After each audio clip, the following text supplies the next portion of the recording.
नमस्कार मंडळी. News story टुडेच्या या अगळ्या वेगळ्या एपिसोडमध्ये मी तुमचं स्वागत करते. मंडळी, आज जनरली आपण बघतो आहे सगळीकडे युद्धाचं वातावरण आहे. ते युद्ध म्हणजे कसं की खरं तर सगळी गावं उद्ध्वस्त होत आहेत. आपण हे फक्त बातम्यांमध्ये बघतो. अनुभवतो आहे का तर नाही, पण ज्यांनी जे अनुभवलेलं आहे, युद्धाच्या सावटाखाली जे गेलेले आहेत, जे जात आहेत त्यांच्याबद्दल आणि शिपवर जे काम करणारे आहेत त्यांचं जे जीवन कसं असतं आणि ज्यांनी शिपवर खरोखर 36 वर्ष ज्यांनी सर्व्हिस केलेली आहे असे चीफ इंजिनियर ज्यांना आज आपण भेटणार आहोत, त्यांचं जीवन कसं होतं शिपवरचं आणि या युद्धाच्या काळामध्ये आणि शिपवरच्या जीवनामध्ये त्यांचे काय काय वेगळे अनुभव कसे आहेत या सगळ्याबद्दल आज आपण जाणून घेणार आहोत. त्यामुळे आज आपण त्यांच्याकडे आलेलो आहे ते म्हणजे श्रीयुत मुकुंद कुलकर्णी आणि वेदवती कुलकर्णी. सर, त्यांच्याबद्दल आपल्याला जाणून घ्यायचं म्हणजे की त्यांचा हा जो अनुभव, त्यांच्या शिपवरच्या सगळ्या चांगल्या गोष्टी आणि काही रोमांचक आठवणी आणि त्याच्यानंतर त्यांचं जे इकडचं जीवन म्हणजे जे प्रतीक्षेत असलेलं जे जीवन ते कसं होतं त्या सगळ्याबद्दलच आज आपण जाणून घेणार आहोत. त्यांच्याकडनं सगळी माहिती घेऊया की कसं त्यांचं जीवन शिपवरचं झालं. म्हणजे आजच्या या पिढीला हे कळलं पाहिजे की त्यावेळची पिढी आणि त्यावेळचं ते शिपवरचं जीवन कसं होतं आणि आता काय आहे. युद्ध म्हणजे नक्की कसं झालं होतं, युद्धामध्ये काय गोष्टी कशा घडल्या आणि तरीही सुद्धा शांत नॉर्मल आयुष्य कसे ते जगले आणि अर्थात इकडे ज्या प्रतीक्षेत होत्या, इथे जे त्यांचे जे परिवार इथे जे राहत होते त्यांचं कसं जीवन इथे होत होतं हे सगळं आज आपण त्यांच्याकडे जाणून घेऊया. तर आपणच त्यांच्या घरी आलेलो आहेत श्रीयुत मुकुंद कुलकर्णी आणि वेदवती कुलकर्णी. नमस्कार. नमस्कार. या न्यूज स्टोरी टुडेच्या या वेगळ्या एपिसोडमध्ये मी तुमचं स्वागत करते आणि आपलं ओळख या सेगमेंटमध्ये खास करून आठवणी जहाजाच्या याच्यावर आज आपण विशेष बोलणार आहोत. त्यासाठी खास मी आज तुमच्याकडे आले आणि तुमचा हा सगळा रोमांचक अनुभव, आठवणी जहाजावरच्या वेगळ्या आठवणी आणि तुमचं हे जहाजावरचं जीवन, त्याच्यानंतर तुमचं हे ज्याला तुम्ही जहाजावर असताना तुमचं इकडचं जीवन कसं होतं त्या सगळ्याबद्दल आज आपण जाणून घेणार आहोत. त्यासाठी सर्वप्रथम मी तुमचं स्वागत करते आणि आमच्या न्यूज स्टोरी टुडे तर्फे तुम्हाला एक छोटीशी भेट देते.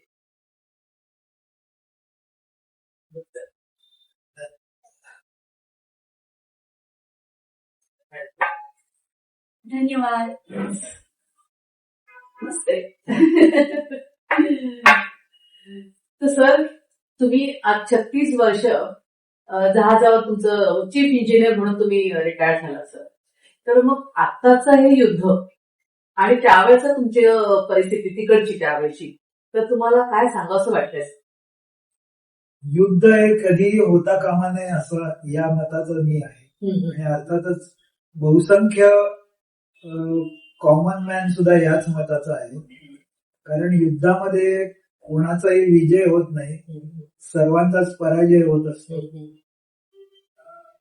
आणि त्यामुळे होता कामा नये एवढंच मला म्हणायचं. आणि वाटाघाटीनी आणि केव्हाही शेवटच्या क्षणापर्यंत कम्युनिकेशन एस्टॅब्लिश करूनच हे झालं पाहिजे असं माझं ठाम मत आहे. अच्छा, 36 वर्ष तुमची ही सर्व्हिस झाली ऍज अ चीफ इंजिनियर म्हणून.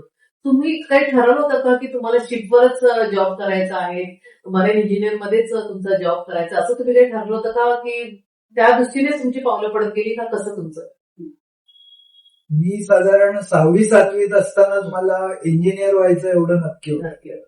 इंजिनिअरिंग बी मेकॅनिकल मी वालचंद कॉलेज सांगली इथून केलं. त्यानंतर जे काही अव्हेन्यूज ओपन होते त्याच्यामध्ये मरीन इंजिनिअरिंगचा एक अव्हेन्यू मला मिळाला आणि म्हणून मी मरीन इंजिनिअरिंग करायचं असं ठरवलं.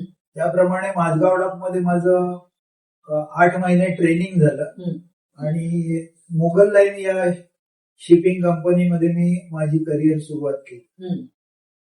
आणि नंतर मी त्याच कंपनीमध्ये सेकंड इंजिनियर पर्यंत काम केलं. त्यानंतर मग मी दुसऱ्या वेसल्सवर जाऊन तिथे मी चीफ इंजिनियर. म्हणजे अगदी सहजतेने असं काही ठरवलं नव्हतं तुम्ही की या शिपवरच काम करायचं, असं काही तुमचं मनामध्ये नव्हतं? नाही, पण मला हा पर्याय खूप चांगला वाटला. Okay okay. आणि चॅलेंजिंग पण आहे. चॅलेंजिंग आहे, बरोबर. आणि जग पाहायला मिळेल आणि ऍडव्हेंचरस, ऍडव्हेंचर. त्याच्यातलं ऍडव्हेंचर हे मला आवडलं बरोबर बरोबर. आणि त्यामुळे मी तिथे जायचा निर्णय घेतला. 1981चा जो वॉर झालं त्याला तुम्ही त्याला त्याच म्हणजे शिपवर होतात का मुंबईला किंवा तुमच्या घरी होतात कसं? मी 1981 मध्ये मी खर्ग आयलंड मध्ये होतो अच्छा. आणि तिथे इराणमध्येच असल्यामुळे तिथे काही बॉम्बर्स येऊन बॉम्बिंग वगैरे करायचे आजूबाजूला. आणि तिथे आम्ही शिपवर होतो, त्याला रिस्ट्रिक्शन अशी होती की रात्रीच्या वेळेला एकदम ब्लॅकआउट, म्हणजे अजिबात एक किरण सुद्धा बाहेर जाता कामा नये शिपवरून.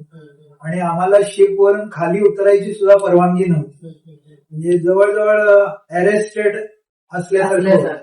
बरोबर बरोबर. त्यावेळेची तिकडची परिस्थिती फार वेगळी. पण आता कसं कम्युनिकेशन तरी होतं, त्यावेळेला खरं कम्युनिकेशन अजिबात प्रकार नव्हता. मग तुम्ही कसं काय तुमच्या घरच्यांशी तुम्ही कसं कॉन्टॅक्ट करत होता? तेव्हा कम्युनिकेशन होऊच शकलं होऊ नव्हतं. शकलं. आणि आता सुद्धा कम्युनिकेशन आहे असं लोकांना वाटतं, पण नेहमी तेवढ्या प्रमाणात म्हणजे योग्य प्रमाणे आपल्याला मिळेल असंही नाही. कारण तिथे बऱ्याच ठिकाणी जिथे युद्ध चालू असतात तिथे ईमेल्स किंवा तुमचं नेटवर्क हे तुम्हाला प्रोव्हाइड केलं जात नाही. अगदी बरोबर. हे पण आहे. पण ज्याला तुमचं तिकडे युद्धाच्या वेळेला तुम्ही तिकडे होतात, मग ते युद्धाची जी सामुग्री असते ती तर न्यावी लागतेच, कारण शिपवर या सगळ्या गोष्टी शिपद्वारेच जात असतील, तर त्याला तुम्हाला कुठे बॉम्ब पडत असतील किंवा तुम्हाला ते लक्षात येत असेल, तर तुमची मनस्थिती काय असेल? कारण आज आपण नुसतं बघतोय टीव्हीवर, तर तुम्हाला तर काय तेवढी ती पण सोय नसावी. फक्त तुम्हाला लक्षात येईल की आता हे सगळे प्रकार घेऊन जात आहेत, म्हणजे सल्फर म्हणा, ते कारगुदनं घेऊन जाणं म्हणा, किंवा कुठे बॉम्ब वार्डिंग होणं, तर तुमची त्यावेळेला मनस्थिती कशी होती? तसं टेन्शन होतच, सर्वांनाच होतं. पण त्यातल्या त्यात की आम्ही किनाऱ्याला जेटीला असल्यामुळे तसं म्हणजे काहीच ठीक आहे. आणि खाणं पिणं वगैरे त्या प्रमाणात जे काय होतं नॉर्मल ते मिळत होतं. म्हणजे फक्त आहे त्या परिस्थितीला तुम्ही तोंड देतो. अच्छा. आणि साधारण एक 15-20 दिवस तिथे त्याच्यानंतर मग आम्ही तिथून निघालो. तुमचं त्याला कुटुंबाशी पण काही संपर्क नाही, कोणाशीच नाही? कोणाशीच संपर्क होऊ शकला नाही. कारण आज तसं बघायला, कारण पूर्वी शिप कॉल्स तरी चालायचे, एमटीव्हीद्वारे शिपिंगवर कॉल वगैरे आम्ही करत असायचो. पण मला तेच विचार की तुमचं तर कोणाशी संबंध नाही, काही नाही, त्याला मनस्थिती एक वेगळी आणि परिस्थिती वेगळी, तर दोन्ही हाताळताना तुमची अक्षरशः म्हणजे घालमेल कशी होत होती? तेव्हा बऱ्यापैकी तसं टेन्शन होतच, नाही असं नाही. आणि आम्ही साधारण त्या सिच्युएशनला युज टू होतो. म्हणजे निगरगट्टपणे ते चालत राहायचं, पुढे काय करणार. You are having no choice but to exist. बरं, आता वेदवती ताई, तुमचं वेदवती हे नाव म्हटलं तर विष्णूला वर्ण्यासाठी खास तुम्ही तपश्चर्या केली. मग साहेबांचीच लग्न करायचं, तुम्ही काही तपश्चर्या केली होती का काय असं मनात ठरवलं होतं की बाबा आपण नेव्ही मधलाच मुलगा करावा? कसं आहे तुमचं जुळलं? असं अजिबात काहीही नव्हतं. कारण नेव्ही किंवा मर्चंट नेव्ही, एक तर यांची मर्चंट नेव्ही म्हणजे जहाज ही मालवाहू जहाज किंवा पॅसेंजरी घेणारी, युद्धाचे संबंध नाहीये. तरी सुद्धा जे खर्ग आयलंडचा त्यांनी उल्लेख केला त्यावेळेला त्यांच्याबरोबर सल्फर हा डेंजरस कार्गो होता. पण मला जहाज तोपर्यंत चित्रात किंवा सिनेमातच बघून माहिती होतं. त्यामुळे अशा एखाद्या इंजिनियरशी आपलं लग्न होईल याची कल्पना नव्हती. पण योगायोग होता. म्हणजे आमच्या दोन्ही फॅमिली, माझं कुटुंब आणि यांचं, जवळजवळ 3 पिढी एकमेकांना पण आमच्या घरातल्यांनी एकमेकांची काम घालून दिली आणि मग पहिल्या क्षणी आम्ही ते प्रेमात पडलोच एकमेकांच्या.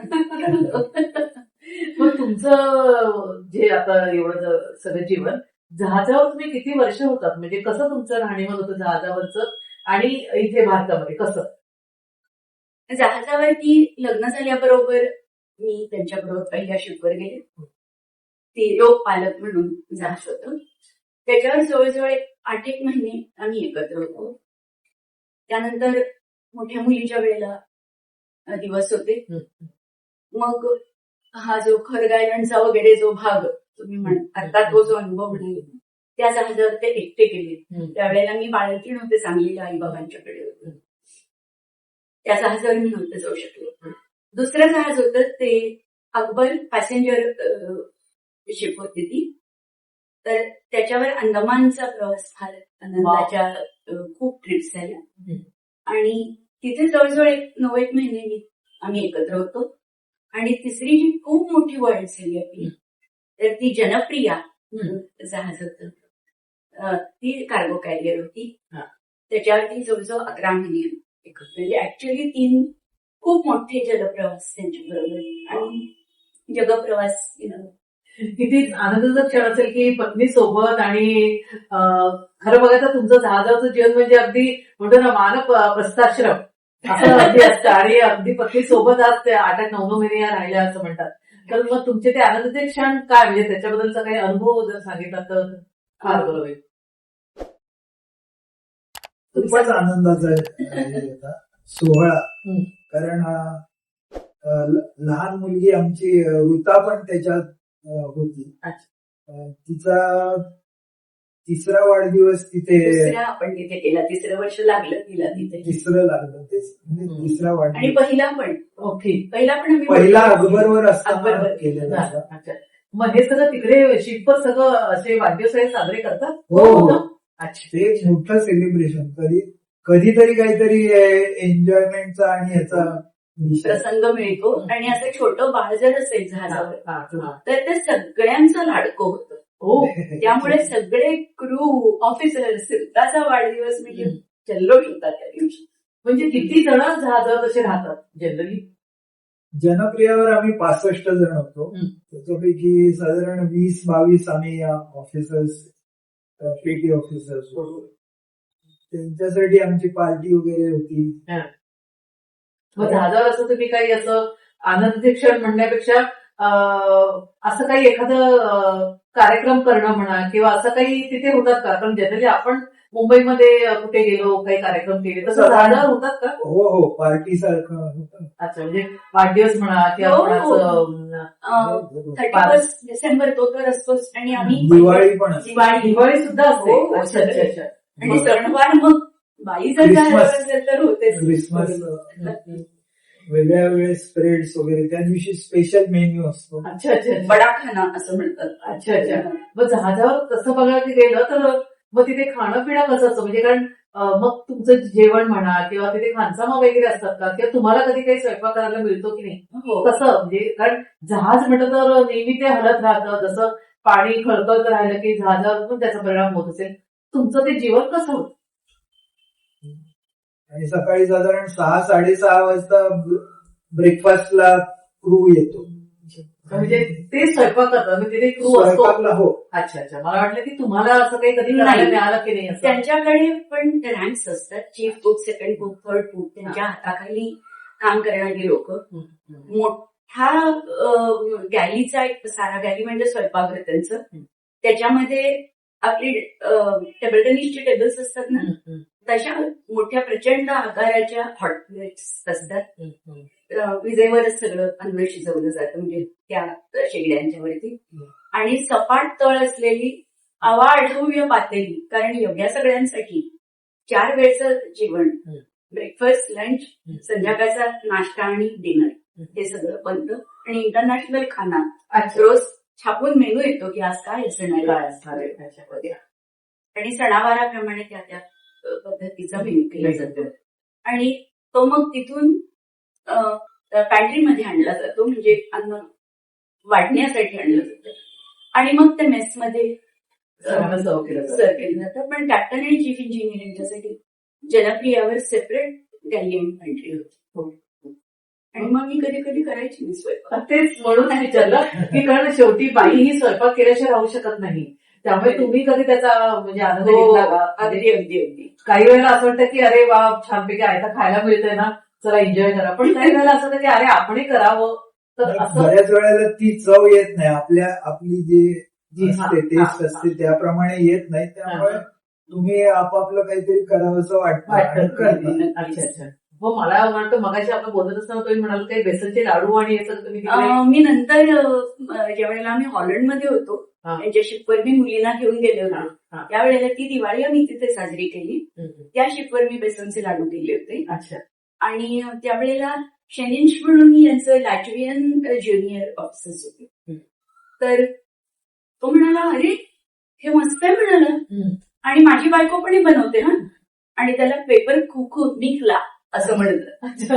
म्हणजे त्यांची लँग्वेज तुम्हाला कळते का? कारण अशा याच्यामध्ये ना प्रत्येक देशामध्ये ती शिफ्ट जात असेल तर त्या लँग्वेजचा तुम्हाला त्या कधी काही लोकांना आम्हाला म्हणजे रशियन्स आमच्या शिपवर असल्यामुळे ते लोक मोडकं इंग्रजी इंग्लिश बोलायचे. बोलू अच्छा अच्छा. म्हणजे तुम्हाला त्यांची भाषा कधी म्हणजे कळते का? काही काही नाही वेळेला इंग्लिशच कम्युनिकेशनचं साधन इंग्लिश. कारण जगभरातली तसंही काय आहे माहितीये का की शिपमध्ये इंजिन रूम मध्ये हम्म. आवाज एवढा असतो की sign language is better than actual Actual talk. Okay okay okay.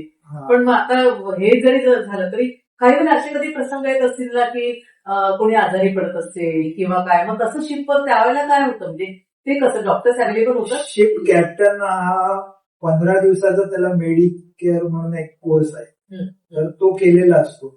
आम्हाला सर्वांना फर्स्ट एड माहिती कोर्स असतं. आहे हो.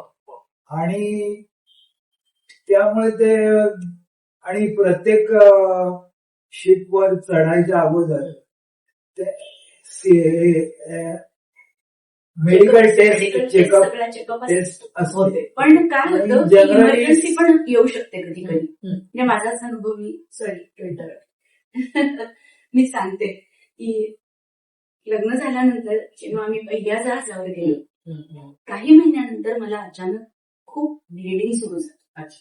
आणि त्यावेळेला आमचं शिप अँकरेज मध्ये उभं होतं. अँकरेज म्हणजे बंदराच्याही जरा बाहेर हम्म. खोल समुद्रात नांगर टाकून जहाज उभं असतं. कारण आपल्याकडे जसा पार्किंग प्रॉब्लेम आहे हम्म. तसं जेट्टीला जर जहाजं लागलेली असतील हम्म. तर ती जोपर्यंत निघत नाही तोपर्यंत पुढच्या जहाजाला आत यायला हम्म. वाट राहत नाही किंवा त्याला जागा नाही राहत. बरोबर. तर त्यामुळे आम्ही अँकरेज मध्ये होतो. हम्म. आणि इतकं ब्लिडिंग झालं की काही झालं तरी आता डॉक्टरकडे गेलंच पाहिजे. तर त्यावेळेला आणि मी सलवार कुर्ता वगैरे काही नव्हतं, साडीच नेसायची. हम्म. शिपवर पण मी साडीच नेसायची. तर त्याप्रमाणे कॅप्टननी कळवलं की मेडिकल इमर्जन्सी Emergency आहे. पाहिजे, गॅयनेकॉलॉजिस्टची मदत पाहिजे. तर एरवी कसं की गँगवे म्हणून जो जिना सोडला जातो जहाजावरून सहज आपण उतरून 100 पायऱ्यांचा असतो तो, अच्छा. पण खाली जमिनीवर उतरता येतो. अच्छा. तसा नव्हता. त्यावेळेला पायलट लॅडर होती, म्हणजे दोरखंडाचा जिना वरपासून खालपर्यंत येणारा हो. Vertical. त्याच्यावर बापरे. वर्टिकल. त्याच्यावरनं दोन्हीकडे धरून उतरून ती धाडस. खाली त्यावेळेला समुद्र खाली समुद्र आणि तो जिना आणि तो परत तो हिरकाळत असेल खरं बघायला अगदी गेलं. हिरकाळत होता. आणि त्यावेळेला मला त्या छोट्या बोटीत जी किनाऱ्याला लॉन्च मध्ये आम्हाला इथे घेऊन जाणार होती, त्याच्यात आम्ही अक्षरशः पुढ्या टाकल्या त्याच अवस्थेत. बापरे. आणि तिथून मग गेलो डॉक्टरकडे. तिनं उपचार केले, औषध वगैरे दिलं. मग म्हणजे इमर्जन्सीला तो तसा उपयोग होतो, पण धाडसाने ते उतरावं लागतं खाली आणि जावं लागतं. कॅप्टन ती जबाबदारी घेतात म्हणजे कितीही म्हटलं तरी असं. हा, की मग जवळच्या बोटला पण अनेकदा मिसॅप्स पण घडू शकतात. बरोबर. काही जहाजावर घडलेले आहेत तसं. हो हो हो. पण मला सुदैवानं तसं काही मिळाली म्हणजे ती मदत. पण हे एवढं सगळं करून त्याच्यात बुडी टाकून मग तुम्ही मुलींना घेऊन सुद्धा तिकडे राहत होतं त्याला तुम्हाला असं काही नाही, मुलींना नाही घेऊन, दोन्ही मुलींना नाही. मोठी मुलगी पहिल्या जहाजावर जेव्हा आम्ही घेऊन गेलो तेव्हा ती 8 महिन्याची होती. अकबर नावाच्या जहाजावर. तो अंदमानचा दौरा. वाव. आणि अतिशय आनंदाचा तो सगळा प्रवास. सांगा म्हणजे तिकडच्या त्या आठवणी खरंच ऐकायला खूपच आवडेल. रॉस आयलंड, वायपर आयलंड आणि कार निकोबारला आम्ही शकलो. गरद हिरव्या झाडीने भरलेली ती पाचूची बेट आहेत अक्षरशः. आणि अंदमानला जावं ना तर विमानानं नाही, जहाजातूनच चाललं पाहिजे. बेटातून जे सौंदर्य अंदमानचं किती छान. ते फारच विलक्षण. ती त्यावेळेला होती. हा. आणि त्यावेळेला दिलीप भाटकर हा. हे मुकुंदचे थर्ड इंजिनियर होते. अच्छा. आणि म्हणजे यांच्या खाली सेकंड इंजिनियर, त्यांच्या हाताखाली थर्ड इंजिनियर. पण अतिशय हुशार, अत्यंत टॅलेंटेड, अत्यंत सिन्सिअर असे ते इंजिनियर होते, मराठी बोलणारे. आणि बायचान्सेस ते पण मी यांच्यावरती त्यांची अपरंपार भक्ती आहे. आज दिलीप भाटकर जर गुगलमध्ये पाहिलं तर त्यांच्याबद्दल loads of information you can get. तर त्यांनी स्वतःचं बंदर तिथं उभं केलंय. माझ्या कोकणातल्या माणसांना रोजगार मिळाला पाहिजे म्हणून जवळजवळ 18-20 कारखाने उभे केले. आणि अत्यंत निस्पृह माणूस, कोकण शिल्प म्हणून ते मासिकही चालवतात, संपादकाची अवॉर्ड्स मिळालेली आहेत त्याच्यासाठी. असा मल्टी टॅलेंटेड माणूस. तिकडे तुम्हाला भेटणं हे खरं अरे डॅम लकी, म्हणजे ती सद्गुरूंची कृपा असल्याशिवाय होऊ शकत नाही. आणि तो जादूगार रघुवीर यांच्याकडे ट्रेन झाले. आणि त्यांनी ठरवलं की झालं काय की आम्ही लकीली बरीच मराठी बोलणारी माणसं हातभरवरती होतो.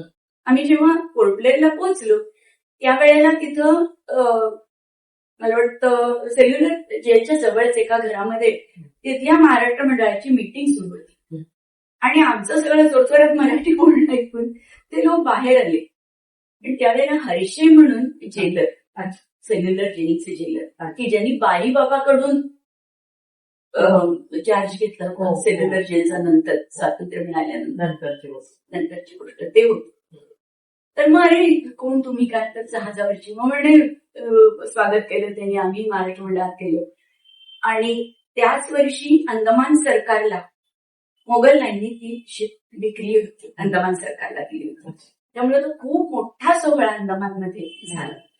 तर कॅप्टन पीराम म्हणून होते कॅप्टन, आणि हे चीफ इंजिनियर यांची भाषणं झाली होती अंदमान रेडिओ. तर भाटकरनी ठरवलं की आपण इथल्या लोकांसाठी, महाराष्ट्र मंडळासाठी जादूचे प्रयोग कार्यक्रम करूया. त्यामुळे सगळे ऑफिसर्स वगैरे ड्युटी अवर्स सांभाळून त्याची प्रॅक्टिस, आणि कलकत्त्याहून त्यांनी तर सगळे जादूच्या प्रयोगाचं सामान विकत घेतलं. आणि तो इतका नाविन्यपूर्ण कार्यक्रम होता की एकही तिकीट जहाजावरच्या माणसांना मिळालं नाही. 700 तिकीट अशा हातो. म्हणजे इथे कार्यक्रम न होता डायरेक्टली तुम्ही तिकडे इतकं सगळं हे शिकवण होतं, हे तर मला तर खरंच वाटत नाहीये. आम्हाला सुद्धा खरं वाटण्यासारखं नव्हतं. आणि तो प्रयोग इतका अफलातून झाला. तुम्हाला गायला सुद्धा मिळालं त्या कार्यक्रमामध्ये. त्या अंदमानच्या त्या भूमीत सेल्युलर जेलच्या जवळ व्यवस्थित ते म्हणताना जो थरार होता, आणि बरोबर एक अगळा वेगळा अनुभव. तीर्थक्षेत्र आहे सेल्युलर जेल. हे ज्याला तुमचा असा हा शिखर प्रवास होत होता त्याला असं काही सौंदर्य तुमच्या नजरेस खूपच पडलं असेल, कारण अशा वेळेला जे सौंदर्य दिसतं ते डोळ्यात साठवून घेण्यासारखं असतं. आणि आताच्या युद्ध परिस्थितीमध्ये ते तुम्हाला आठवत असेल ना की कसं सौंदर्य होतं ते. अशा काही सौंदर्याच्या काही आठवणी तुमच्या आणि किल कॅनल म्हणून जाताना, किल कॅनल जर्मनीमध्ये किल कॅनल म्हणून आहे, त्याच्यामधनं जनप्रिया नावाची शिप आमची चालली. अतिशय सुंदर स्वच्छ असा तो कॅनल. दोन्ही बाजूला आखी रेखी पेन्सिलची लाईन मारावी असे काळेशार रस्ते, त्याच्या भोवतीनं असलेली सफरचंदाची झाडं लपडलेली, कारण त्यावेळेला समोर होता. आणि तेव्हा सुंदर सफरचंद म्हणजे शिपच्या डेकवर उभं राहून हाताने तोडून घ्यावी. त्याच्या पलीकडे असलेली दोन्ही बाजूला हिरवीगार पूर्ण, आणि त्याच्यावरती दौडणारे तगडे असे काळे पांढरे घोडे, शुभ्र पांढरे ससे. आणि हळूहळू जसा सूर्य मावळत आला तसा ट्वायलाइट, अक्षरशः सोन्याचा रस पोतावा असा तो सुबंध किल कॅनल त्याच्यात भिजून निघाला होता. वाव. रात्रभर गंधर्व नगरीतून कापून आणलेला एखादा तुकडा बसवावा असं खरोखर शिकवण सुद्धा असताना असं सौंदर्य दृष्टीस पडतं हे मला तर खरंच वाटत नाहीये. आम्हाला फक्त वाटतं की तिकडे फक्त समुद्र असतो, बाकी काही दिसत नाही. हा ते होतं ना. हो ना. कारण जनप्रिया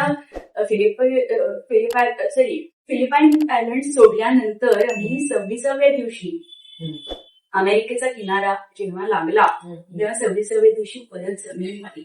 हो. हा संबंध पॅसिफिक क्रॉसिंग 25 दिवसाचं जे होतं बापरे. त्याच्यात सिंगापूर. अनेक सिंगापूर होतं. ते पॅसिफिक क्रॉसिंग करताना तुम्हाला काय जाणवलं म्हणजे खरंच त्याच्याबद्दल जरा मला सांगा ना.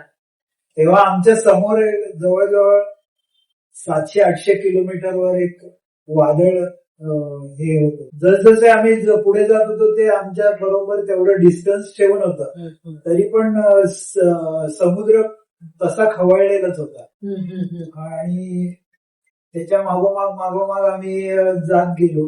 तेव्हा ते मग शेवटला जवळ किनाऱ्याच्या जवळ गेल्यावर गेल्यावर धडा दोन्हीकडनं लाटा आदळतात. अरे बापरे. अशी कल्पना करा की आपलं हे सगळं घर असं डोलतंय. तरी ती 65,000 टनर होती. अच्छा अच्छा. म्हणजे त्यावेळेच्या काळात तशी बऱ्यापैकी मीडियम साईज अगदी काय फार मोठी होती असं नाही. मला आता मगाशी तुम्ही ते भाटकर यांचा उल्लेख मगाशी आला तसं तर भाटकर यांना आज गुरुस्थानी मानतायत, तर त्यांचं काय आपण जरा एक स्टेटमेंट बघूया की त्यांना काय म्हणायचे यांच्याबद्दल हे आपण ऐकून घेऊया. नक्कीच. मंडळी बघा, भाटकर साहेब आज यांना गुरुस्थानी मानतायत आणि आज गुरु शिष्याचं नातं कसं आहे आणि का ते गुरु मानतात याच्याबद्दल आज ते काय म्हणतात ते आपण ऐकून घेऊया. मी थर्ड इंजिनियर म्हणून असताना MV अकबर या प्रवासी जहाजावर काम करताना माझ्या आयुष्यातला सुखद क्षण, आनंददायी क्षण म्हणजे मला लाभलेले चीफ इंजिनियर श्रीयुत मुकुंद तथा MA कुलकर्णी हे होत.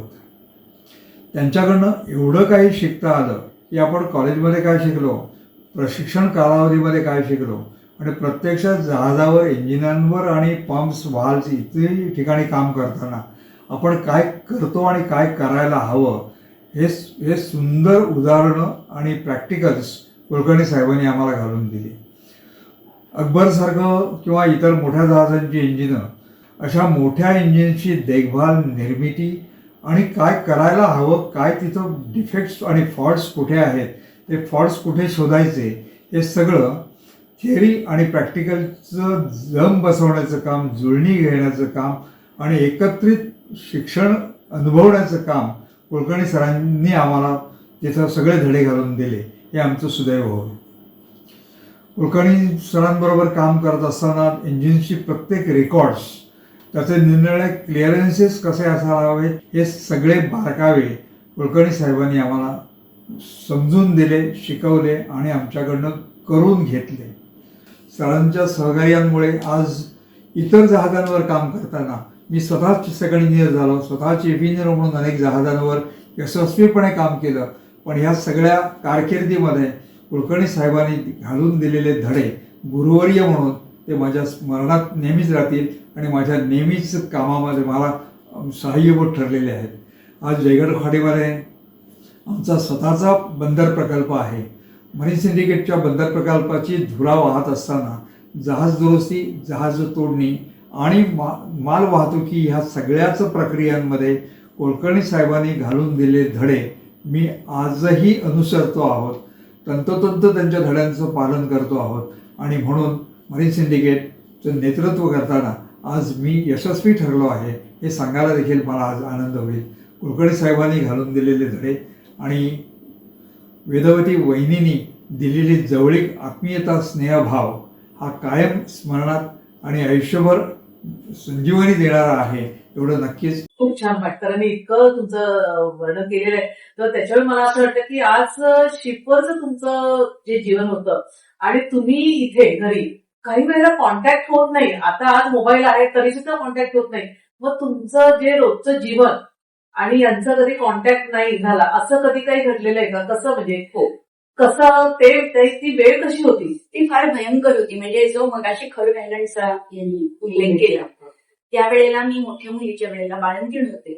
मी सांगलीला माझ्या आईबाबांच्याकडे होते आणि त्यांचं एक पत्र मला मिळालं. तर ते पत्र मिळत होतं की डेंजरस कार्गो आहे आमच्या शिपवरती, सल्फर सारखा, आणि जे मगाशी त्यांनी वर्णन केलं की सांगितलं की आम्ही ह्या वॉरझोन मधून जातोय आणि एका कुठल्या तरी कंपनीच्या दुसऱ्या जहाजाला बॉम्ब मध्ये त्याला धक्का पोहोचला आणि एक इंजिनियर त्याच्यात मारला गेला. आणि त्यानंतर ते पुढे युरोपला जाणार होते. तिथे वेळच अशी झाली की जवळजवळ युरोपमध्ये 1.5-2 महिने पुढं पोस्टल स्ट्राईक होत. त्यामुळे यांचं एकही पत्र ह्या पत्रानंतर एकही पत्र मिळू शकलं नाही. आणि जर कोणीतरी रिलीव्ह होऊन स्टाफ जात असेल तर त्यांच्याबरोबर पत्र दिली जातात, पण त्या 2 महिन्यात कोणीच रिलीव्ह झालं नाही. त्यामुळे कुठलंही पत्र यांचं मला नाही, माझं त्यांना मिळालं की नाही कळायला मार्ग नाही. माझा नवरा कुठे आहे, तो सुरक्षित आहे की नाही, काही माहिती नव्हती. मनस्थिती त्यावेळेची 3 महिन्याचं बाळ हातात घेऊन बापरे मोठं प्रश्नचिन्ह होतं आयुष्य तुमच्यासमोर. आणि यांच्या कंपनीने खूप प्रयत्न केले त्यांना रिलीव्ह करायचं, कारण माझ्या धाकट्या दिराचं लग्न होतं आणि लग्नाच्या जेवणापर्यंत तरी आम्ही त्याला आणायचं, म्हणजे येईल तो तिथे असं पर्यंत. जेवणाची वेळ होत आली तरी यांचं पत्र नाही, फोन नाही, निरोप नाही, ऑफिसही काही सांगू शकत नव्हतं. आणि मग माझा धीर सुटला. मी लग्नाच्या मांडवात ढसा रडले. साहजिकच आहे. माझे आई वडील, माझे 2 भाऊ, त्यांचा मला प्रचंड आधार होता. माझे सासू सासरे फार प्रेमळ होते, त्यांना माझं दुःख कळत होतं. तरी घरच्यांची, सासू सासऱ्यांची नव्हे,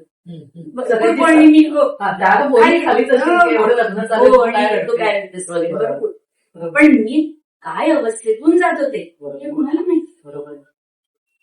लग्न झालं, सगळं वराड जेवण खाणं करून निघालं. त्या वेळेला परमेश्वराची कृपा, यांचा त्या कार्यालयात फोन आला मद्रासून की मी आता मद्रासमध्ये पोहोचलोय, मी रिलीव्ह झालं, मी निघाली.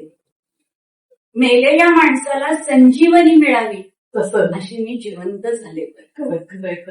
मला हे तुम्ही सांगतानाच माझ्या अंगावर एवढा काटा आलाय की तुमची काय परिस्थिती असेल. मला या अशा परिस्थितीमध्ये तुम्हाला स्वतःला म्हणजे काय, तुम्ही काय सांगाल की आम्हाला जीवनाने काय धडा दिला तुम्हाला, म्हणजे असं आम्हाला मुलगी झाली आहे ही बातमी यांना 15-17 दिवसांकडे. बापरे. पण म्हणजे अशा वेळेला कसं वाटतं की आपण लांब आहोत, त्यांची काय इथे अवस्था काय होत असेल, त्यांची स्वतःची पण अवस्था किती वेगळी असेल की बाबा मी यांना कळू शकत नाहीये, मी जाऊ शकत नाही, तुमची ती घालमेल आणि यांचा हा प्रतीक्षेचा जो संयम अक्षरशः तुटून जातो. तेव्हा तुम्हाला जीवनामध्ये कसं राहायचं हे शिकवलं असेल, जीवनाने शिकवलं असेल. आपण बऱ्याच वेळेला हतबल असतो, काही करू शकत नाही, पण शेवटी देवावर विश्वास ठेवणं हे महत्वाचं आहे. आणि आपल्या आयुष्यासाठी किंवा तुमच्यासाठी जे काही योग्य आहे ते तो करत असतो. तुम्हाला हा एक धडा दिलेला असतो की ह्याही सिच्युएशन मध्ये कसं तुम्ही परिस्थितीशी लढावं लागतं, स्वतःचा तोल सांभाळला पाहिजे, स्वतःचा बॅलन्स कसा ठेवला पाहिजे, हे तो शिकवत असतो. ते एक धडा मिळाला आम्हाला. पण त्यांनी गंभीरपण मात्र दिलं. अगदी त्या प्रसंगाने तुम्हाला गंभीरपणा दिला. आणि अशा याच्यावर म्हणून म्हटलं आजची जी पिढी आहे त्या पिढीमध्ये तेवढा संयमीपणा नसतो, आणि हा आपल्या या पिढीमध्ये आहे, तुमच्या पिढीमध्ये तो जर आजच्या पिढीला मिळाला तर मला असं वाटतं की हे जे घाबरून जाणं म्हणा आणि कसं खंबीरपणे तोंड द्यायला हवं हे तुमच्या या प्रसंगातून आजची तरुण पिढी खरं तर लक्षात घेईल. खरं सांगू का, मुलं चांगली असतात, फक्त त्यांनी एकमेकाला समजून गेलं पाहिजे, एकमेकावर विश्वास करायला पाहिजे. त्या तरुण पिढीला तर मी हे सांगेन की तुम्ही कुठल्याही परिस्थितीत असता, अशा अनेक स्त्रिया असतील की ज्यांना पतीपासून लांब राहावं लागतं काही ना काही कारणाने, पण त्या वेळेला डगमगून जाऊ नका. खंबीरपणाने थांबा, परमेश्वरावर आणि स्वतःवरती विश्वास ठेवा. रडू येतं, कोसळून पडायला होतं, पण त्यातूनच उभं राहायचंय. एकमेकावरती विश्वास आणि प्रेम कधीही अटू देऊ नका, संयम ठेव. अगदी अगदी बरोबर. मग मला असं वाटतं तुम्हाला 2 मुली, पण दोघी पण शिप्पत जाऊन आलेल्या आहेत का, त्यांचं वास्तव्य होतं शिप्पत दोघींचं? मोठी मुलगी आलेली होती, मोठी मुलगी अकबरवर होती, जनप्रियावर होती. अच्छा. आणि त्या 2 शिप्सवर तिने सेल केलेलं आहे. अच्छा अच्छा. मग त्यांचं आता काय सध्या त्या काय करतात काय? ती मोठी मुलगी लग्न होऊन आता जवळजवळ 20 वर्ष होत आली. हा. ती माझा जावई इंजिनियर आहे तो, आणि नातू अच्छा 14 वर्षाचा नातू आहे मला. अच्छा. ते मेलबर्न ऑस्ट्रेलियाला आहे. ओके ती तिथे युनिव्हर्सिटीत शिकवते. ओके. आणि धाकटी मुलगी प्रियांका हे तर त्यांची ती परिस्थिती कारण त्यांना पप्पा तिकडे आहे, पप्पाचं ते घर आणि हे आईचं घर असं त्यांना कधी वाटलं असेल हो काय म्हणजे नक्कीच प्रियांका सांगेल तुम्हाला. कारण त्यांना घडवताना तुम्ही काय म्हणजे कारण सर तिकडे होते शिपवर होते मग त्याला कसं घडवलं तुमचं काय त्यावेळेला तुम्ही काय करत होता ते क्लासेस घेणं म्हणा किंवा काय करत होता तुम्ही? एक तर मी फार सुदैवी की माझे सासू सासरे अतिशय प्रेमळ आणि चांगले. माझी सासू म्हणजे माझी दुसरी आईच होती खरं. ते दोघं जण इथे होते त्यामुळं मी माझ्या आवडीच्या गोष्टी करू शकली. प्रियांकाच्या जन्मानंतर मी इंग्लिश मीडियम स्कूलसाठी क्लासेस माझे सुरू केलेपेक्षा झाले. It was a chance that मी कधीही विचार सुद्धा केला नव्हता की आपण क्लास वगैरे घेऊ किंवा करू. खरं तर बाबा इंग्रजीचे गाजलेले शिक्षक, SSC बोर्डाचे गाईड, त्यांनी अनेक भाषांतर केले, टेक्स्टबुक कमिटीचे ते मेंबर आणि एडिटर, त्यांची अनेक इंग्लिश भाषांतर पण त्यांनी केलेली आहेत. त्यांनी अक्षरशः विद्यार्थी घडवले. आई वडील फार उत्कृष्ट शिक्षक होते आणि मी इंग्लिश विषय घेऊन ग्रॅज्युएशन केलं. युनिव्हर्सिटीला पहिली आली. अरे वा रिअली व्हेरी गुड. इंग्लिशला युनिव्हर्सिटीला पहिली आले आणि नंतर लग्न झालं. MA ऐवजी MA कुलकर्णींची बायको झाली. MAA पण हो 2 मुलींची. आता प्रियांकाचे धाकटा नातू होता, दुसरा आलाच आहे ना तिचं नकुल. त्यामुळं आजी आजोबा आता त्यावेळेला मग माझ्या सासूबाई सासरे म्हणजे माझ्या मुलींसाठी आजी आजोबा होते. आणि कुणाला तरी गरज होती की तुम्ही माझ्या मुलीला इंग्लिश शिकवा.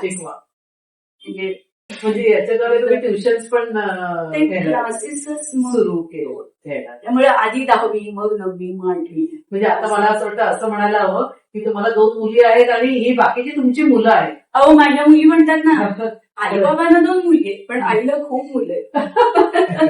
बरोबर. आता आपण तुमची आपले ऋता आणि प्रियांका काय म्हणताय तुमच्या बाबांबद्दल आणि तुमच्याबद्दल हे आपण थोडक्यात जाणून घेऊया. जरूर.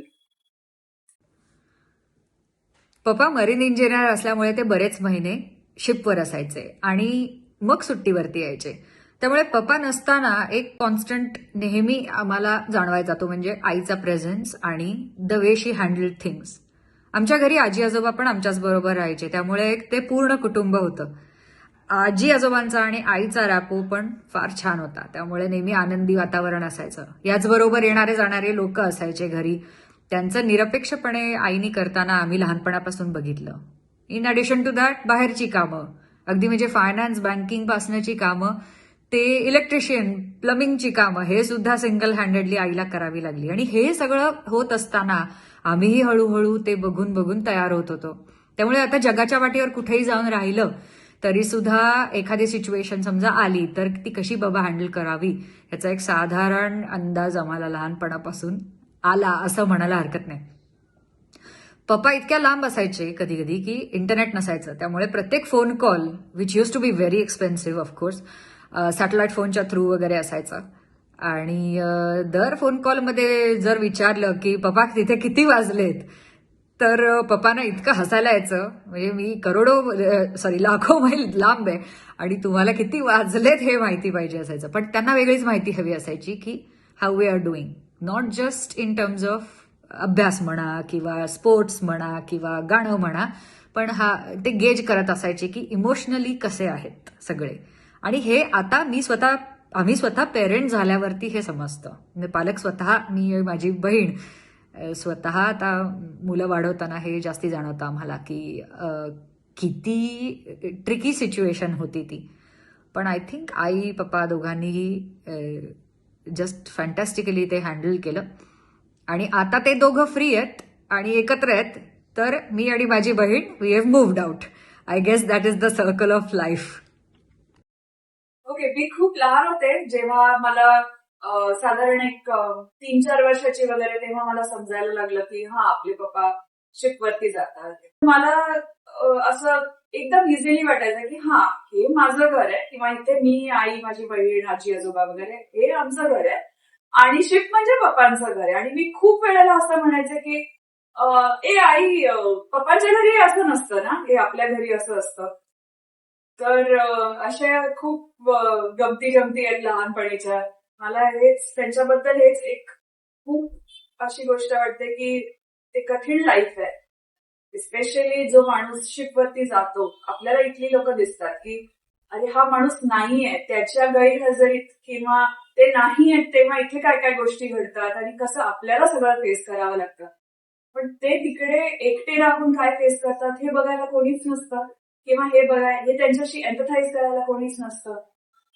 त्यामुळे मला त्यांची पर्सनॅलिटी खरंच एक मोठ्या समुद्रासारखी वाटते, जी एकदम शांत आहे ऍट सर्फेस लेवल आणि खूप डीप आहे.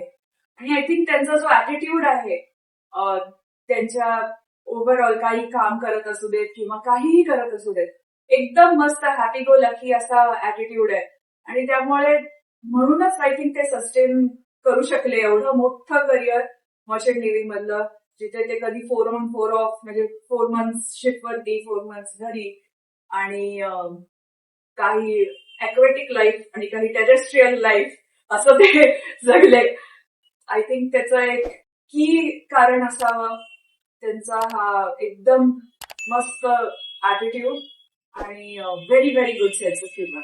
मला फार अभिमान आहे की त्यांनी हे वेगळंच प्रोफेशन चूज केलं आणि त्यांच्यामुळे आम्हाला खूप गोष्टी आधी समजल्या की अरे जग हे असं पण असतं. म्हणजे आता आपण जरी एका ठिकाणी एवढी वर्ष राहिलेले असलो तरी सुद्धा, आता फॉर एक्झाम्पल मी 90s मध्ये मोठी झाली.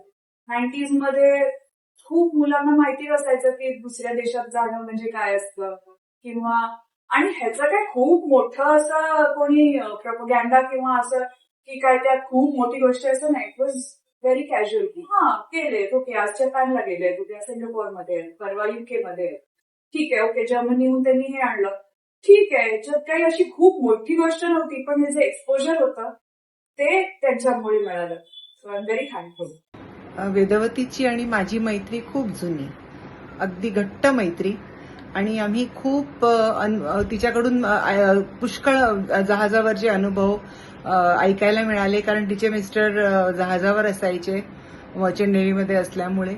आणि ह्या पार्ल्यात ती, तिच्या 2 मुली व तिचे सासू सासरे असं त्यांचं छोटंसं छान गोड कुटुंब होतं. आणि त्या सगळ्यांची व्यवस्थित काळजी घेणं, मुलींचं उत्तम संगोपन, आल्या गेल्याचा खूप राबता असायचा तिच्याकडे, त्या सगळ्या गोष्टींकडे खूप अगदी उत्तमपणे ती लक्ष देऊन असायची. केव्हा तरी अतिशय कंटाळून जायची, थोडंसं डिप्रेस व्हायची, तिला कधीतरी खूप आठवण यायची सगळ्या मुकुंदरावांची वगैरे. आणि त्यामुळे पण तरीही ती तसंच त्यातून ती बाहेर निघायची. मग हळूहळू तिने कोचिंग क्लासेस सुरू केले इंग्लिशचे, आणि ते इतके सुंदर उत्तम चालायला लागले. ती अतिशय हुशार असल्यामुळे आणि भाषेवर प्रभुत्व असल्यामुळे तिचे क्लासेस खूप छान चालले. आणि तेही अनेक वर्ष तिने केलं. घरातल्या आणि बाहेरच्या सगळ्या मुकुंदरावांच्या अनुपस्थितीतल्या सगळ्या जबाबदाऱ्या तिने छान पार पाडल्या. खूप खूप यश मिळो ही सदिच्छा. खूप छान. म्हणजे त्यांना एवढं तुमचा अभिमान आहे खरं तर, की आज बाबांचं ते घर आणि हे घर, हे जे असं म्हणताना खरोखर म्हणजे मुलांना माहित नसतं लहान असताना की बाबा कुठे गेलेले आहेत. सर्व्हिसला गेले तर सकाळी जाऊन संध्याकाळी येतात, पण हे बाबा तर 4-4 महिन्यांनी घरी येणार. म्हणजे ते घर आणि हे घर, जसं तिने सांगितलं की बाबा तिथे किती वाजलेत हे आम्हाला सांगा, तर हे खरोखर एक वेगळंच तुमचं जीवन होतं. कडे ज्याला तुमचा हा जो प्रवास जहाजावरनं होता, त्याला तो जो एक सुवेझ कालवा बद्दल मी ऐकलं होतं, तर ते सुवेझ कालवा म्हणजे नक्की काय, तो प्रवास कसा होता तुमचा?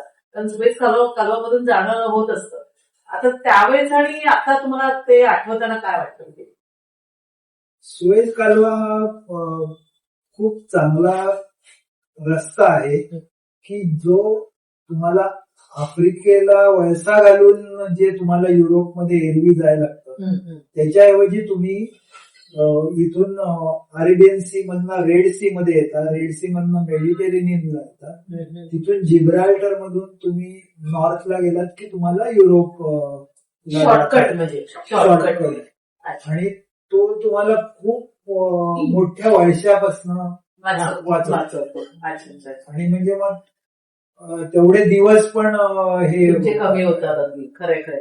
पण तो जो प्रवास कसा होता म्हणजे त्यावेळेचा, कारण 81 साली युद्ध झालं, त्याच्यानंतर 83 ला युद्ध वगैरे नव्हतं, मग त्या कालव्यामध्ये जाताना आणि आता तो कालवा कसा असं कधी आठवतं का काही? अगदी पूर्वी तो कालवा थोडासा अरुंद होता. हा. प्रथम एका बाजूनी शिप्स यायच्या, ग्रेट बिटर लेक म्हणून होतं, तर त्यामध्ये तिथे एक ते स्थान या कालव्यातच. अच्छा अच्छा. तो कालवा 120 किलोमीटर काहीतरी आहे. आणि त्याच्या मधल्या एरियामध्ये तिथे ग्रेट बिटर लेक म्हणून, तर तिथे येऊन एका बाजूच्या शिप्स येऊन थांबायच्या, दुसरीकडच्या शिप्स यायच्या आणि त्या स्ट्रेट इकडून बाहेर पडायच्या. आणि त्या शिप्स गेल्या की मग इकडच्या शिप्स जाऊन मेडिटेरेनियन मध्ये जायच्या, तिथून जिब्राल्टर युरोपमध्ये जायचं. मग तुम्हाला ते आता त्या तुमचा जो प्रवास त्या कालव्यामधून होत होता आणि आता या युद्धामुळे खरं तर नुकसान खूप होत आहे, आणि तर तुम्हाला असं काही वाटतं का की ते जे सुंदर आणि छान होतं आता खरोखर इतकं म्हणजे सगळीकडे हे झालेलं आहे की या युद्धाच्या गोष्टीमध्ये कधी कधी ऐकल्यानंतर असं वाटतं ना की हे युद्ध न झालं असतं तर अजूनही लोकांनी तो चांगला सौंदर्याचा आस्वाद घेतला असता, असं तुम्हाला वाटत नाही का? काय वाटतं? अर्थातच ना. तिथे म्हणजे सुएझला आता जो जाणारा भाग आहे तिथे टेन्शन तर सगळीकडेच आहे ना. आणि काय प्रचंड उद्ध्वस्त ते सगळं होऊन गेलेले ते प्रदेश राहिले. कशासाठी माणूस ते करतोय? अगदी खरं. गरज काय आहे या युद्धांची? अगदी. की जसं मुकुंद म्हणतात की सामंजस्याने इगो बाजूला ठेवून एकमेकाला समजून घेऊन, घरात असू दे नाहीतर राष्ट्रात असू दे, तुम्ही समस्या सोडवू शकता. कम्युनिकेशन बंद करून कसं चालेल? आणि स्वार्थ आणि इगो हे कुठल्याही थरापर्यंत घाणेरड्या पद्धतीनं माणसाला किती विक्राळ पद्धतीनं सगळं विध्वंस करायला कारणीभूत ठरू शकतं. त्याचं हे उत्तम उदाहरण हे होता कामा नये. अगदी अगदी. म्हणजे हा खरं तर जगाला संदेशच आहे की तुम्ही सामंजस्याने कुठल्याही मार्ग काढा समजून घ्या. तर आता मला हे विचारायचं की हे शिकवण होते, तुम्ही इकडे होता तर तुम्हाला कधी असं वाटलं नाही का की आपण फिरायला जावं, किंवा तुम्ही तुमच्या मुली कधी बाहेर फिरायला, कारण 4-4 महिने मी इकडे नसायचे, त्या सुट्टीच्या काळामध्ये तुम्ही कुठे कुठे फिरायला जात असतात फॅमिली आणि तर यांची अशी कधी अचानक काही भेट किंवा यांना सांगितलं तुम्ही त्या साईडला पर्टिक्युलर गेलात आणि ते भेटले, असं कधी काही झालं का? अगदी अगदी झालं ना असेल का? खूप लकीली झालं. मी आणि धाकटी मुलगी माझी प्रियांका, आम्ही त्या वेळेला सिंगापूर मलेशिया वगैरे टूरवरती गेलो होतो. मला वाटतं आम्ही वीणा किंवा त्याच्या केसरी होतं त्यावेळेला, त्यांच्या थ्रू गेलो होतो. लकीली यांची शिफ्ट त्यावेळेला तिथे होती आणि ती शिफ्ट जेट्टीला जे 15th होती. त्यामुळे आम्ही ज्या हॉटेलवर उतरलो होतो त्या हॉटेलवर ते येऊ शकले. अरे वा. आणि तो दिवाळी पाडव्याचा दिवस होता. वा. आम्ही नवरा बायको अनेक दिवाळी आमच्या हे जहाजावर, मी घरी साहजिकच आहे, पण ती मात्र फार विलक्षण दिवाळी होती आमची. म्हणजे त्यामुळे हे भेटल्यानंतर तर काय की खरी दिवाळी. तसं बघायला गेलं तर ज्या ज्याला तुमचं भेटणं होत असेल किंवा ते इथे आल्यानंतर तो दिवाळी दसरा सणाच्या वेळेला तर नाहीच. मला माझ्या मैत्रिणी म्हणायच्या नाही, हे काय म्हणेल सगळं मुकुंद आल्यावर. म्हटलं तसंच आहे, ज्या वेळेला ते येतात तोच आमचा दिवाळी दसरा. मला मगाशी एक चर्चा करताना असंही तुम्ही मला म्हणालात की हे ज्याला शिपवर असायचे त्या घरामध्ये काही काही प्रॉब्लेम्स येत होते तुमचे, की हा आजारी, तो अमका आजारी, नेमकं. पण ज्याला ते इथे मुंबईत यायचे किंवा ज्याला तुमच्या इथे यायचे त्याला एकदम परिस्थिती नॉर्मल, आणि यांना काय वाटायचं तो प्रसंग मला जरा सांगा ना. माझे सासरे दादा हम्म. नेहमी म्हणायचे, हा. वेदवती सगळं तू हिमतीनं निभावून नेलंस, हम्म. झालं सगळं व्यवस्थित पार पडलं. याचा अर्थ हा. मुकुंद आता रजेवर उतरायची वेळ आली आहे, हे रॉयल एंट्री घ्यायची, तर पुढे काय प्रॉब्लेम आहे. मग माझ्या वहिनी म्हणजे माझ्या सासूबाई सगळेच त्यांना वहिनी म्हणायचे, हो तिनं सगळं पार पडलंय, तुला काय माहितीये. आणि यांना वाटत असेल की काय प्रॉब्लेम्स नाहीये, हे छानपैकी राहत नाही, आहे. असं मला नाही वाटायचं. कारण नाही तो मजेचा हिनं किती हिमतीनं आणि खंबीरपणे सगळ्या गोष्टी निभावल्या. मुलींना दोन्ही योग्य पद्धतीने आणि हो, हो. किती पण जहाजावर लाडाने बाबाचा वाढवले. लक्ष आहे. हे मी त्याच्यासाठी म्हणजे मला काय शंभर शब्द नाही, असं ते शब्द नाही. खरं, खरं. तुमचा माझा संसार आहे ना. कारण कसं नाही की सगळं लक्ष त्यांचं इथे असेल. तरी पण एवढ्या हिमतीचे आणि हे असेल असं म्हणजे कारण आम्ही जनरली म्हणतो की अरे नेव्हीचे माणसं म्हणजे काय, ते तिथे मज्जेत असतात छानपैकी आणि यांचं इथे जीवन. पण हे जे असं काही काही वेळेला ऐकते, कारण कुठल्याही समारंभाला सणाला लग्न कार्य नाहीच म्हणजे अवेलेबल होऊ शकत नाही. पण त्यावेळेला आहेच. त्यामुळे मुलींना घेऊन आपणच जायचं. पण माझे सासूबाई सासरे बरोबर असल्यामुळं ते खूप म्हणजे मी आणि मग- परमेश्वराचे किती उपकार मानू की खरंय, खरंय, खरंय. अशी देव माणसं. देव माणसं तुम्हाला मिळाली. आता सगळ्यांचा सहभागी असल्याशिवाय ते असं जीवन काढणं कठीणच असतं. आणि आता ते सुद्धा खरोखर त्यांच्या आता या स्वभावावरून जाणवतं की ते हॅपी गो लकी आहेत. म्हणजे बघायला गेलं तर ते प्रत्येक परिस्थितीची म्हणजे कुठेही ते असं बापरे अशी परिस्थिती आली आणि मी शांती एकदम ब्रह्म आहे गांभीर्य- नवरा माझा. हो म्हणजे मला विचारतात ना लोक की मग काय भांडाभांडी पण होत असेल ना. नाहीये तर होणार कशी, कारण आमच्याकडे फक्त भांडा होत, भांडी असतच नाही. पेपर उडून बसलेले असतात, हा, हा. मी तर ताट काहीतरी बोलून झालं की पेपर शांतपणे ठेवलं. काय म्हणणं आहे तुझं, मी इतका वेळ का सांगितलं. वा किती छान. म्हणजे खरोखर आणि असं असल्याशिवाय ते गोष्टी शक्य नाही. नाही, पण शिपिंग मध्ये लोक तिथे मजेत असतात. म्हणजे काही वेळेला ते खरं असेल, पण हल्लीच्या काळात तरी गेल्या काही वर्षामध्ये शिपिंग मधल्या लोकांच्यावर एवढ्या जबाबदाऱ्या आहेत. काही मोठ्या मोठ्या शिप्सवर 20 किंवा त्याच्यापेक्षा कमी माणसं, किंवा ऑफशोर वेसल्स मध्ये 12 किंवा 13 माणसं, असं अगदी कमीत कमी क्रू ठेवून तुमच्याकडनं काम करून घेतलं जातं. म्हणजे त्यामुळे आता हे आम्ही ज्या काळामध्ये गोल्डन पिरियड पाहिला. गोल्डन पिरियड इन ए वे. आणि तेव्हा कसं होतं की किनाऱ्यावर आल्यानंतर फार एफिशियंटली कार्गो हँडल केला जात नसेल. आजकाल तुम्हाला अगदी मोठ्यात मोठ्या वेसल, म्हणजे अगदी मोठ्या लाख टनाच्या सुद्धा वेसल्स 1-2 दिवसात अनलोडिंग करून त्यांना परत पाठवतात. म्हणजे कामाचं स्वरूपही बदलले आता. आणि जेव्हा तुम्ही पोर्टमध्ये असता तेव्हा पूर्वी थोडी तरी शोअर लिव्ह मिळत असेल. हल्ली अजिबात मिळत म्हणजे पण आम्ही पोर्टमध्ये खरंच मजा केली. पोर्टमध्ये आल्यानंतर तुम्हाला खूप काम असतं. म्हणजे तुम्हाला ऍट सी नसतं तेवढं काम तुम्हाला किनाऱ्यावर आलं. आणि जबाबदारी तर अनलिमिटेड असते. म्हणजे आपल्याला असं वाटतं की शिप म्हणजे तसं बघायला समुद्रामधून जहाज जाते, बाकी यांना काय समुद्राकडे बघायचं आणि जे काही बाकी काही शिपवरची काही जी कामं असतील तीच फक्त निभवायची. पण खरं तर खूप टेन्शनचं काम, जबाबदारीचं काम आणि परिस्थितीला फक्त तोंड देणं. त्यावेळेला ते फक्त समुद्रामध्ये असतात. तुम्ही ते प्रतीक्षा करत असतात की त्यांचं काय चाललंय, काही नाही, कॉन्टॅक्ट होत असतो. समुद्रामध्ये तुम्हाला शोअरचा कुठलाही माणूस येऊन हेल्प करू शकत नाही. अगदी The बरोबर. buck stops at you. बरोबर. तुम्हीच सगळं मार्ग काढायचं. तुम्हीच मार्ग करायचं, तुम्हीच त्या परिस्थितीला तोंड द्यायचं आणि कॉन्टॅक्ट हो किंवा न हो. पण म्हणजे आजच्या तरुणांना खरं बघायला गेलं तर हा संदेश आहे की तुम्ही परिस्थितीला तोंड द्या, उगाच अननेसेसरी शांत ठेवा. अगदी बरोबर आहे. माझ्या कॅप्टन लागू नावाच्या मित्राने शिपवर काखेतला हे काढलेले आहे, शस्त्रक्रिया करून. बापरे. इमर्जन्सी आणि- करा. आणि डिलिव्हरी पण केलेली आहे. अरे वा. बापरे, म्हणजे हे पण सगळं शिकावं लागतं आणि त्या वेळेला ते करावं लागतं. त्यांनी शिक्षण घेतलेलं असतं. आपण शिक्षण घेताना आणि- तुम्ही याच्यापुरतं घेतात. मी काय अगदी नक्की ते तुमच्यावरती परिस्थिती येईल असं नसतं, पण ज्याच्यावर परिस्थिती आली त्यांनी ती निभावली आणि योग्य पद्धतीने निभावली. बरोबर. आणि जर तुम्ही भर समुद्रात असाल, तुम्ही कुठल्याही पोर्ट पासून समजा 1 आठवडा लांब असाल, तर 1 आठवडा तुमची जबाबदारी आहे ना. अगदी बरोबर आहे. आणि ती निभावणारे लोक आहेत.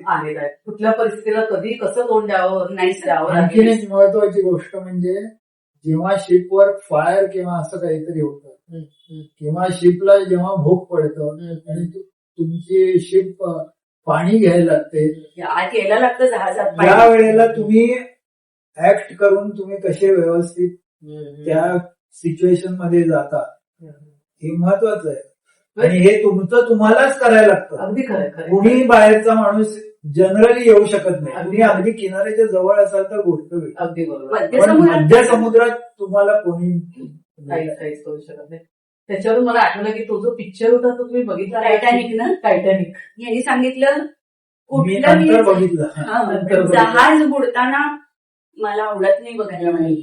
जहाज म्हणजे यंत्र हे देवत आहे. खरंय, अगदी खरंय. आणि ते म्हणजे ते बघताना कधी कधी जाणवलं की बापरे, शिपवरचं जीवन आणि असं अचानक ज्या वेळेला असं काही होतं. माझा दुसरा एक मित्र आहे अजित प्रधान, तो पण चीफ इंजिनियर.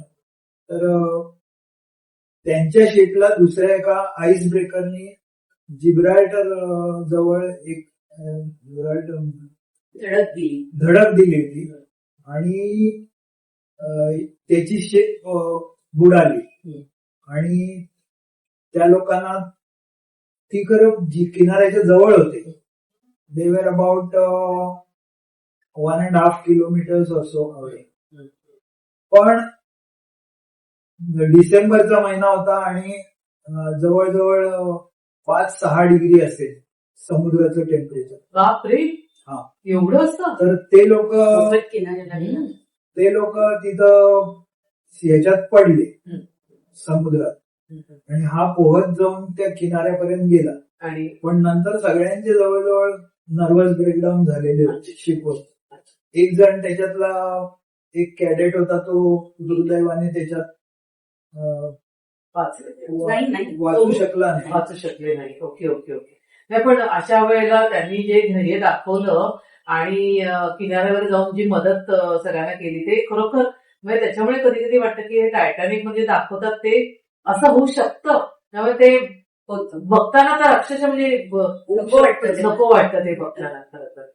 त्यामुळे नाही, आणि समुद्राचं टेम्परेचर तुम्ही हे काय, आम्ही मॅगझान मध्ये रशियामध्ये गेलेलो होतो. फारच विलक्षण आहे. तिथे तर समुद्रच गोठलेला होता. अच्छा. पहाटे 3-3:30 आमची शिप जात होती. तर अचानक दोन्ही बाजूने धाड धाड धाड धाड असे आवाज यायला लागले. आम्ही ब्रिजवर म्हणजे सर्वात वरती जिथून कंट्रोल करत असतात तिथे जाऊन बघितलं, तर आजूबाजूला सगळीकडे बर्फ होता. बर्फातूनच, दॅट वॉज इन मे. अच्छा. आणि तिकडे समुद्र, हा, मॅगझान म्हणजे खूप उत्तरेला आहे, जवळजवळ 59 डिग्रीला आहे आणि अगदी पूर्वेला आहे, म्हणजे जपानच्याही पूर्वेला आहे. तर तिथे ते आजूबाजूला सगळे धाड धाड धाड धाड सगळे आईसबर्ग आपटत होते. अरे, मग आम्ही स्लो डाऊन केलं आणि मग वेगळा अनुभव खरोखर म्हणजे फार वेगळा होता. अशा वेळेला. आणि ज्याला तुम्ही इतर देशांमध्ये ज्याला जात असाल तर त्या तिकडचे लँग्वेजचा तुम्हाला काही म्हणजे प्रॉब्लेम येतो का इंग्लिश लँग्वेज चालते काही वेळेला? इंग्लिश लँग्वेज सगळीकडे चालत नाही नाही, चालत. रशियात तर फारच कमी चालते. वेगळे अनुभव शिकवर येतात तसं बघायला गेलं तर. मंडळी, तुम्हाला माहितीच आहे आपलं newstorytoday.com हे एक वेब पोर्टल आहे. या वेब पोर्टलवर आता सध्या वेदवती ताईंनी लिखाण चालू केलेलं आहे. नुकताच पहिला भाग तर प्रसारित झालेला आहे. माझी जीवन नौका हा एक पहिला भाग दिलाय. दर सोमवारी त्या यांच्या सगळ्या जहाजावरच्या प्रवासाबद्दल आणि निसर्गाशी त्या कशा एकरूप झालेल्या आहेत त्याच्याबद्दल त्या अगदी डिटेल लिहिणार आहे. तर तुम्ही तो भाग प्रत्येक सोमवारी हा भाग newstorytoday.com या आपल्या वेब पोर्टलवर वाचा त्यामुळे तुमच्या प्रतिक्रिया तर नक्कीच द्या. त्याच्याबद्दल खास मला तुम्हाला तेच सांगायचं की न्यूज स्टोरी टुडे हे जे वेब पोर्टल आहे ते आंतरराष्ट्रीय वेब पोर्टल आहे. जसं यांचा आंतरराष्ट्रीय प्रवास झाला त्याच आंतरराष्ट्रीय वेब पोर्टलवर ते लिहिणार आहेत. नाही तो भाग तुम्ही नक्की वाचा. प्रत्येक सोमवारी माझी जीवन नौका हा भाग 1 झाला. पुढचे प्रसारित होतातच आहे. आता आपण जरा शेवटच्या टप्प्याकडे वळतोय. आपण रॅपिड एक फायर घेऊया. एका शब्दात समुद्र म्हणजे काय काय सांग? समुद्र ही माझी कर्मभूमी, अथांगपणा शिकवला आम्हाला. वा वा. एका शब्दात प्रतीक्षेचा अर्थ काय? मरने वाला कोई जिंदगी चाहता है. वाव वाव, खूप छान. सर्वात कठीण क्षण कुठला?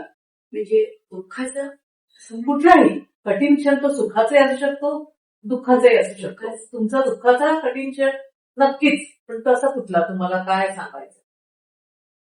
खूप क्षण जसे येतात सुखाचे दुःखाचे, पण 2 प्रचंड आघात होते. पण त्या दोन्ही वेळेला मुकुंद जायचं. पहिला मुकुंदची धाकटी बहीण वृंदा, माझी नणंद, की जी अक्षरशः म्हणजे सोलमेट्स होतो आम्ही. मी आणि वृंदा आम्ही नणंद भावजय म्हणून कधीच वावरलो नाही. काय सख्या बहिणी म्हणा, मैत्रिणी म्हणा, जे काही ते कॅन्सरने गेली. म्हणजे माझाच एक तुकडा कुणीतरी कापून टाकलाय असं मला असं. आणि त्याला ते जवळ नव्हते.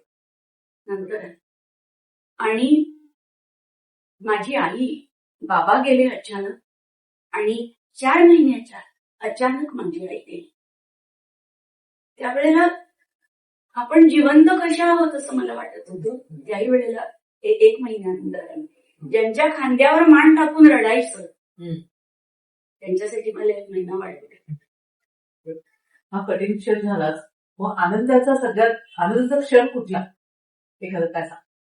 मला माझा मेवणा प्रसन्न, तो जेव्हा सीए झाल्याची बातमी मला कळली त्यावेळेला मला इतका आनंद होऊ शकतो हे मला म्हणजे पहिल्यांदाच जाणवलं. आणि मी इतका आनंदित झालो होतो. आणि मी त्याला फोन केला अर्थात. आणि अर्थातच त्यावेळेला सॅटेलाइट फोन तरी चालत होते. तेव्हा झालं. दादा म्हणतो सांगली बँकेच्या इतिहासात बाहेरच्या देशातून आलेला हा एकमेव फोन होता. आजच्या तरुणाला तुम्ही काय संदेश द्या? अत्यंत सचोटीने आणि सिन्सिअरली काम करत राहा. आणि कितीही कठीण परिस्थिती असली तरी सुद्धा सचोटी ही महत्वाची. स्वतःवर आणि देवावर विश्वास ठेवा. Don't hope for miracles, rely upon that. आज अनेक टँकर्सवरती इराणच्या त्या समुद्राच्या भागामध्ये अनेक लोक अडकलेले आहेत. ते कधी घरी येतील, काय अवस्थेत ती शिप सगळी ते टँकर्स बाहेर पडतील माहिती नाहीये. त्यांच्या स्त्रिया, त्यांच्या बायका, मुलं, घरातली मंडळी, त्यांच्या मनाची काय अवस्था झाली असेल ते मी संपूर्णपणे समजू शकते. या सगळ्यांची लवकर सुरक्षित तिथून रवानगी व्हावी आणि सगळी मंडळी आपापल्या घरी लवकर सुरक्षित पोहोचावी एवढीच मी परमेश्वराला प्रार्थना करते. आणि तुमच्या अनुभव कोलंबिया रिव्हरमध्ये ज्या वेळेला सेंट हेलेन्स हा पोर्टलंडमध्ये ज्वालामुखीचा उद्रेक झाला तो आम्ही प्रत्यक्ष बघू शकलो. आणि त्यावेळेला ते त्या पर्वताचं किंवा डोंगराचं शिखरचं रोज बाहेर उंच उंच उंच होत होतं. आणि मग ते त्याचा ज्वालामुखीचा उद्रेक झाला. अक्षरशः निसर्गाची ती भीषण रम्य दिवाळी होती. खरोखर अतिशय नयनरम्य होतं ते. आणि त्यावेळेला मग आम्हाला कोलंबिया रिव्हरमध्ये त्यांनी हलवलं आणि तिथे एवढे डॉल्फिन्स होते, असे उड्या मारत मारत मारत मारत जहाजाच्या कडेने ते चाललेले होते. आणि सुएझचा ज्या वेळेला आपण उल्लेख आला तर त्यावेळेला आम्हाला सुएझ मध्ये टँकर टाकून जहाज थांबायला लागलं. त्यामुळे आम्ही पिरामिड्स बघू शकतो. आणि पिरामिड्स आम्हाला आतून पाहता आले. स्फिंक्स पिरामिड्स, कैरो म्युझियम आणि तिथला बदामी हलवा आज सुद्धा माझ्या मनामध्ये आठवणीची चव आहे. खरोखरच फार विलक्षण अनुभव. आणि एक ती अजराजा आणि इंदुमती त्यांच्यामध्ये इंदुमतीला चांदण्याने भाजलं, इतकी ती नाजूक होती असं वर्णन आलेलं. ज्या वेळेला त्या भागामध्ये आम्ही होतो ना, सोरीच्या इराणच्या आणि त्या सगळ्या आखाती देशांच्या भागात, त्यावेळेला एप्रिलचा महिना आणि असं काही चांदणं तळपत होतं की असं वाटलं की खरंच हे भाजेल. म्हणजे केवळ कवी कल्पनाच ती असेल असं नाही, की एवढं तेजस्वी आभाळ आणि चांदण त्या भागात पाहायला किती सुंदर खूप विलक्षण अनुभव होते निसर्गाचे, वेगवेगळे अनुभव तुम्हाला घेता आले. विलक्षण रूप. वेगवेगळी रूप. समुद्रावर जेव्हा पाऊस येतो ना, तर तो अक्षरशः असा समोरून येतोय आणि आपलं शिप तिथे जातोय वाव. आणि पाऊस भेटायला येतोय आपल्याला. हो हो हो. आंतरराष्ट्रीय वादरेषा क्रॉस जेव्हा करतात तेव्हा आजचा दिवस परत उद्या येतो. म्हणजे आपण कालमध्ये आज पण असतो. अच्छा. अशा सगळ्या गमती जमती. वाव, किती छान. आणि पुढचं अन्न घास आपला कुठे लिहून ठेवलाय माहिती नाही असं आपल्याकडे म्हणतात ना, जहाजाच्या बाबतीत ते अगदी खरे, की तुम्ही जेवण इथे सुरू केलंय ते जहाज इतकं पुढे गेलेलं असतं की तुमचा शेवटचा घास संपताना दुसऱ्या देशात कुठल्या भागात तुम्ही पोचलेले असता, कुठल्या अक्षांश रेखांशावर ते माहिती. आता मला हेच विचारायचं की हे तुमचं झाडावरचं जीवन झालं, पण याच्या व्यतिरिक्त तुमचे छंद, मगाशी मला मॅडमनी सांगितलं की तुम्हाला गाणं खूप आवडतं आणि तुम्ही गाता सुद्धा. रिटायरमेंट नंतर ते 5 वर्ष गाणं शिकले. वाव वाव आणि त्याच्यासाठी पार्ल्याहून ते बदलापूरला जायचे. वाव. तर मग एक गाणं तुमच्याकडनं अपेक्षित आहे. माझे गायनाचे गुरु कौस्तुभ दाता, यांना वंदन करून स्वामी स्वरूपानंद यांचं स्मरण करून मी एक गाणं वाऱ्यावर भीर भीर भीर पारवा नवा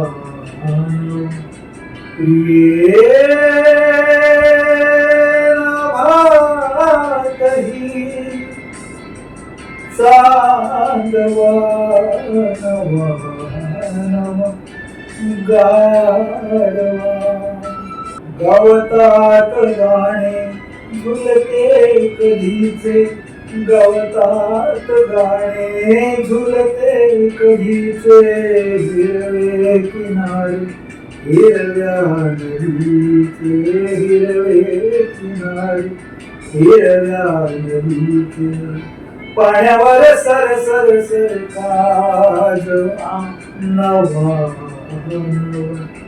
ये मनातही ताजवा नवा नवा गारवा. खूप छान, खूप छान. तुमच्या गाण्यातलं जणू असं जाणवतंय की तुम्ही आता शिपवर आहात आणि हा सगळा गारवा आहे आणि तुम्ही त्यांना साथ घालताय, असं जणू अगदी वाटतंय की ते ये इकडे आणि या गारव्याचा अनुभव घे म्हणून. खरोखर खूप सुंदर. तर मंडळी, आज आपण यांची जी कहाणी ऐकली, ही कहाणी म्हणजे ही फक्त त्यांच्या कुटुंबाचीच कहाणी नाहीये, तर ती ही जनरली सगळ्यांची कहाणी आहे. सगळ्या काही व्यक्तींची अशी कहाणी आहे की त्यांचे कुटुंब आज इथे आहेत, पण त्यांचा जो माणूस, त्यांचा स्वतःचा माणूस आज तिकडे युद्ध लढतो आहे, ते पण शिपवर आहेत. तर कसं त्यांचं हे जीवन चाललेलं असेल हे आज आपण त्यांच्याकडनं ऐकलं. आपण सगळेजण प्रार्थना करूया की युद्ध लवकर थांबू दे आणि त्यांच्या या प्रतीक्षेला कुठेतरी यश मिळू दे आणि त्यांची प्रतीक्षा लवकर संपू दे आणि त्यांचा माणूस त्यांना लवकर भेटू दे. तर म्हणजे त्यांच्या या दोघांबद्दलचा अनुभव तुम्हाला कसा वाटला ते नक्की आम्हाला कळवा. तर चॅनल सबस्क्राईब केलं नसेल तर सबस्क्राईब करा आणि तुमच्या प्रतिक्रिया आम्हाला नक्की द्या. तर आज मी तुमच्याकडे आले आणि तुमचा आज सगळा अनुभव ऐकला. मर्चंट नेव्हीचं जे जहाजावरचं जीवन असतं ते कसं आहे, म्हणजे तिकडचं जीवन आणि तुमचं सांसारिक जीवन, त्या दोघांचा मेळ तुम्ही कसा साधता आणि त्याच्यामुळे आज तुमचं जे जीवन एवढं चांगलं फुललं आहे, तुमची आज मुलं सगळ्या चांगल्या ठिकाणी आज आहे. तर खरोखर या सगळ्या गोष्टी ऐकल्यानंतर असं वाटतं की माणसाने कसं संयम ठेवायला हवा आणि परिस्थितीशी कसं झुंजायला हवं हे आजच्या तरुणांना नक्कीच लक्षात आलं असेल. आणि तुम्ही या सगळं तुमचा अनुभव दिल्याबद्दल तुमचे मी न्यूज स्टोरी 24 तर्फे खूप खूप खूप आभार मानते. धन्यवाद. ओळख या कार्यक्रमामध्ये पुनश्च भेटूया. तोपर्यंत सुरक्षित राहा, सजग राहा. धन्यवाद.